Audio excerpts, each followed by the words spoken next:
Hi guys, welcome back. Lucy Mwangi, USA. Thank you guys for joining us for this series. We are talking about parenting in the US for an African raising an American child. In the video today, if you haven't been watching the series, make sure you watch the two previous videos that we've done. Yep. And with my daughter, she's going to introduce herself. Hi, I'm Veronica. I'm 20. I'm turning 21 in 2 months. Whoop whoop. Yay. 2? Yeah. Yeah, almost 2 months ish. Yeah. And I was born and raised here. So yeah, this is my mother. If you guys didn't know, we don't look alike. We don't. I swear we don't. Your dad. Wait, we kind of do though. It's the forehead for me. Anyways. Yeah, the forehead. We have similar foreheads. We have big, like the Kenyan. Well, first of all, because she's wearing a wig, but her joint is covered. Mine looks pretty normal right now, only because like my hair starts like actually right here. I'm not even kidding. Yeah, but your skin tone is your dad's skin tone. Yeah. So for those who don't know, my husband passed away in 2018. Mm-hmm.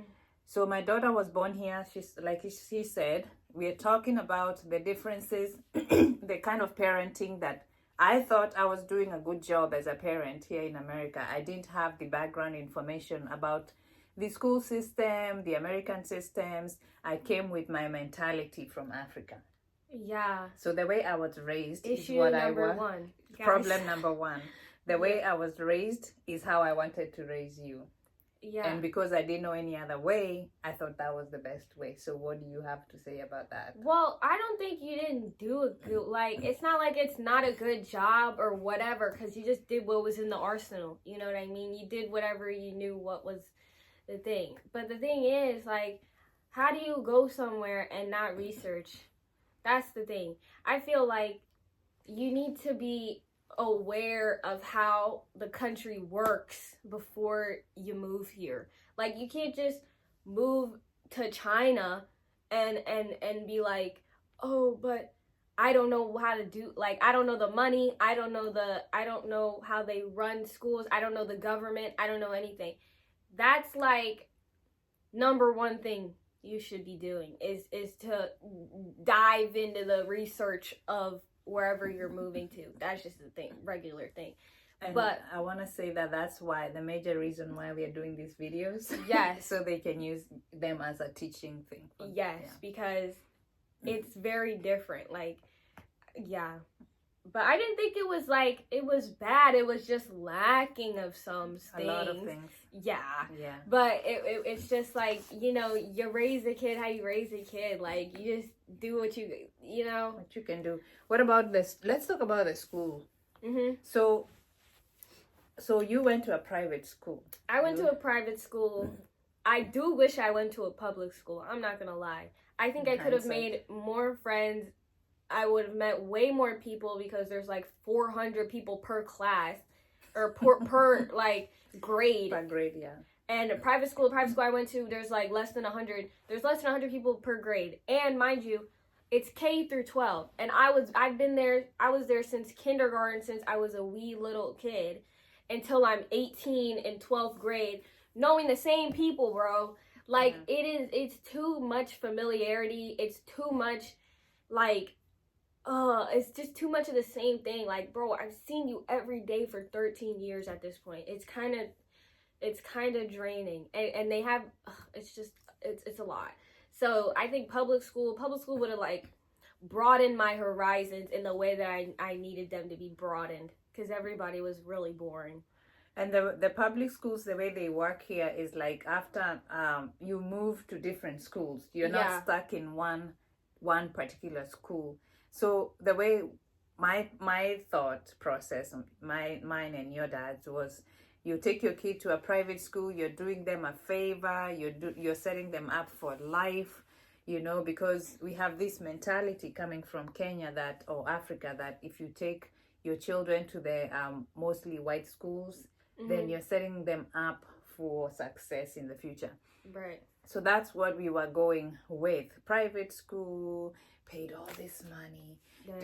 Private At least I graduated. I graduated from that yeah. school, and that's a good thing to have, though. Like, yeah, to and you have had been, good grades. So I had good grades, so that's at least, you know, that we got some good out of that one. But like, so what are some of the challenges? Can we just talk about the school? Because in my head, I'm like, I'm setting you up for success. But what are some of the challenges that you went through in the school that you can point out?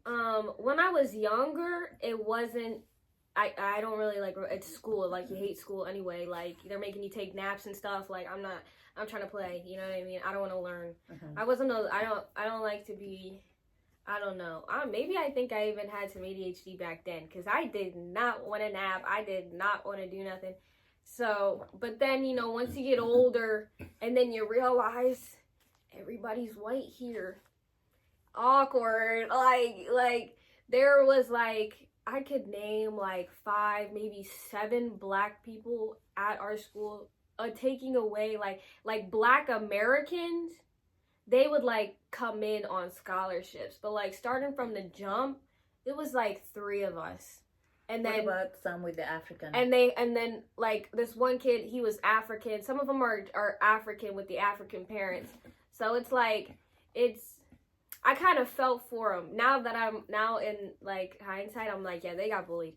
But, you know, it's like the Indian kids get bullied or a little bit. You know, they bring the home cooked meals and people are like, what is that? Nah, seriously. Yeah, that food is people, good. It's good as hell, but like everybody wants to sit here and like act like, like, what are you bringing? Bro, it's like rice and chicken. Like, what? Like, y'all need to get your culture up. Yeah, that's for real. It's the mandazis and stuff. Exactly. They had good stuff. Y'all are missing out, and now everybody wants to be on the culture wave. Okay. Yeah. But back in the day, like, it wasn't like that. Like, I started to notice that I was different than everybody else, but like nobody pointed it out to me. Like I knew I was different, but it's like I knew I was black. Like, I was very hyper aware that I was black and everybody else is white, and that like they have their own type of thing, and like I'm just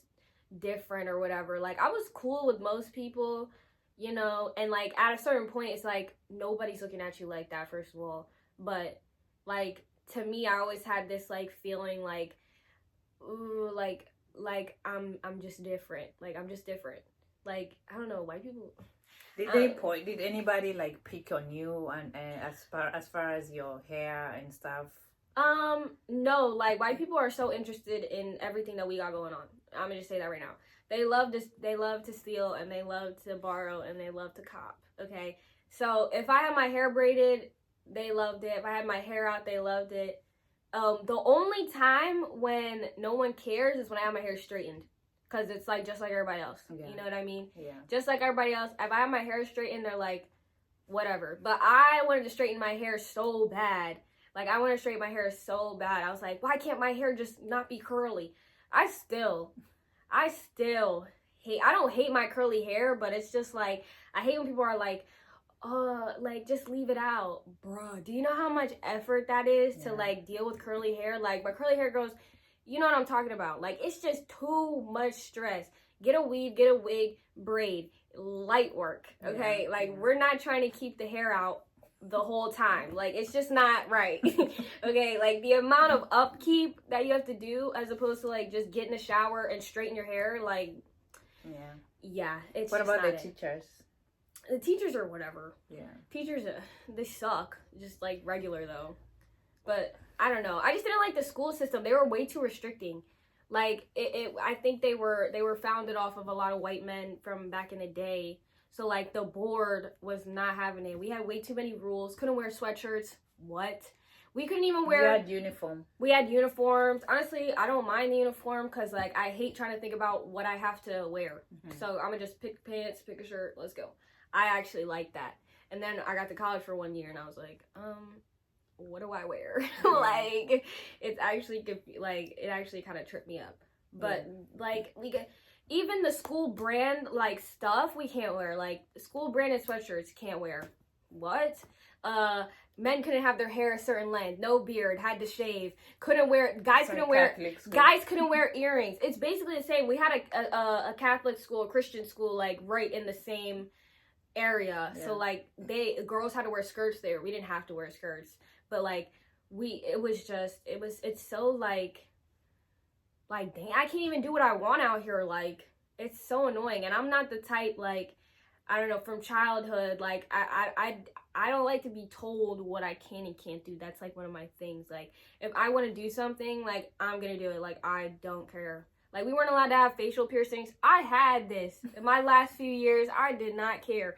Because it was COVID. So I was like, I don't care. Like, give me a detention or something. Like, they'll give you a detention for, like, wearing a pink jacket. Like, what? Like, yeah. Into school. I'm like, it's winter out. Calm down. And then they'll be like, well, when you get in the classroom, it's cold in here. Like, come on. What about restrictions for cell phones? Because I know social media is one of the things that is going on a lot in the schools. Yeah, well, we couldn't have we weren't allowed to like have our phones out, obviously in class, unless they said like they were cool with it, or like if we're in like language or reading or something, and we're working on a project on our own, they let us put in the earphones, do whatever. At lunch we're allowed to use our phones. That's like the one time. Then every other time, nah. Hallways, not really, nah. But I'm like, you're not taking my phone. But what did you like most? I think you had a lot of extracurricular activities that you attended. Yeah, I was doing a lot back in the day, really. From like ground up. I did gymnastics, but I don't remember if that was through the school because it was at a different thing. But it was I did it with people. Contract, I did it with people that I went to school with. I did gymnastics. I did cheer. I did band. I did choir. I ended up doing band and choir at the same time. And then I was in like one or two plays. That was kind of fun. I did basketball. I ran track in my 9th grade year. Yeah. I'm not good at sports, but track was fun. I like track. That was so fun. Like just the team. Like I love being a part of a team. That's my favorite thing. Like everybody coming together with the common interests, common goals. Not even like winning, like choir. Like we all like to sing. Yeah. Like okay, well not everybody does, but they're just trying to do that to get out of doing some other class. But like, we're all here to sing. We all have fun after. Like it's fun. Like remember when we did like practices at like 6 p.m. so it'd be after school. So then I have to go after school, and after school vibes are just fun, so it was good. And then I met all these people that were older than me, and they were driving me places. Yeah, it was so fun. So I like getting into things. But then what was it, like junior senior year, I stopped doing stuff. Sophomore year, I think that was the last time I was doing it was called elite ensemble, so we were just like mixed boys and girls. And yeah, sophomore year I quit because they kept changing the person, the instructor. Yeah, so I was like, I'm over it. Yeah, but it was fun, and like some of the friends I made there, What are some of the subjects that you wish you were taught now that you're out in life on your own? What do you wish? Econ. First of all, economics was an elective, so you just take that to fill up your schedule basically, but you don't really care about it. But at that point in time when I was taking that class, you were on your finance stuff. You were starting to learn about all these different things. So you were telling me a couple like the budgeting and all these like the basic stuff. So all the stuff she was talking about, I already kind of knew. But I'm like, yo, imagine how many people that don't know this and they're still in the class but not caring, not paying attention. Like I'm just like, y'all, this needs to be a staple class. This needs to be a class everybody takes, like, all year. This needs to be an all-year class. Yeah. But, of course, they're not going to do that because you know how America works. They don't want you to know stuff. Don't want to be trapped. I feel like, money classes. How to handle money. Yeah. How to make money. And classes on, like, life. Like, they kind of have that. Back in the day, they had, like, that home ec or whatever. Okay, whatever. And then they had, like... We had it called ABC, so it was like if you didn't take choir or band, you were in ABC. ABC is what? ABC, I don't know what it stands for, but it was just called ABC. Mm-hmm. And then you do like, it was supposed to be like life lesson stuff, but I have no idea what they were actually doing because I wasn't in that. But yeah, like the only thing really, like Honestly, I can't even take any of them subjects with me except for econ. But like I said, I kind of already knew what was going on there. So I'm thinking about all the subjects. The only thing I could take with me is like writing in English because I'm good at grammar. I was kind of good at grammar. I was like the grammar girl. That's what my teacher called me. Yeah. Nice. And I could get my way through an essay or two. So it, you know, with the help of thesaurus. So you know what I'm saying? Yep. Yeah. I could pull some stuff together. So that was me. But I don't really like. And I like to deep concepts. I actually, now that I'm older, I understand what Lit was trying to do. I get it now. But nobody cares when you're like 15 about, oh, what did the author mean by this, bro? Nobody cares. I'm just saying. But I do that now, like in my real life. Like when I watch movies or shows or whatever, I always find a deeper meaning of things and people's characters. And like villains, they always got some type of backstory. They didn't just end up like that. Yeah. Or like I always try to find out what happened to them that made them like this. You know, I love that stuff. Very psych vibes. Good. We'll continue with these conversations. I'm glad we are having these conversations. And thank you guys for watching. If you have any questions about the school system and you have we want Veronica to explain something for you because she's been in this system since she was born. It's day one, guys. She knows the system. Preschool and all. In the next video, we are going to talk about Veronica wants to give you guys like a snapshot of the things that you need to have or you need to know before coming to the US. Like she said earlier, it's important for you to learn about the country that you're going to go to live, to go to school, to visit, get some basic information, and we're going to go through that when we come back in the next video. Thank you guys for watching. Bye, guys. See you in the next video.